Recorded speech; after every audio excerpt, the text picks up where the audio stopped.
President Biden says a ceasefire in Gaza is much closer than it's ever been, but that it's not there yet. Negotiators will meet again next week to try to finalise an agreement between Israel and Hamas for a ceasefire and also the release of hostages. It comes after the funeral of a 22-year-old Palestinian man shot dead when Jewish settlers stormed his village last night. The attack took place in Jit in the north of the occupied West Bank and was condemned by the Israeli Prime Minister Benjamin Netanyahu. Our Middle East correspondent Lucy Williamson reports. No one knows who made Rashid Sedda a village hero, who shot the young IT worker as he threw stones to keep armed Jewish settlers at bay. But they know who to blame.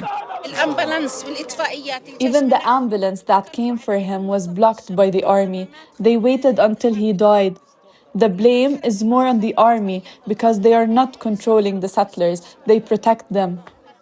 His mother said she didn't know if it was a settler or a soldier who fired the fatal shot.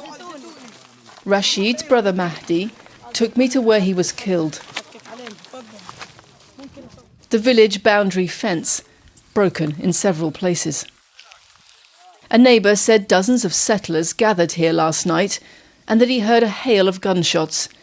He said he called the Israeli army, who took 2 hours to arrive. The army said they deployed within minutes. Residents say the settlers were masked, armed and organised into groups, some dressed all in black, some all in white.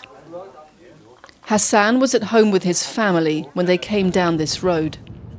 His surveillance camera caught the moment they confronted him, setting fire to his car and entering his family compound.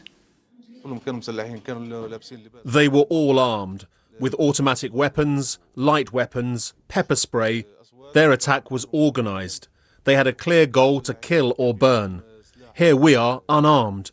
They have the government supporting them. We have nothing except ourselves. Israel is under fierce international scrutiny over settler violence in the West Bank.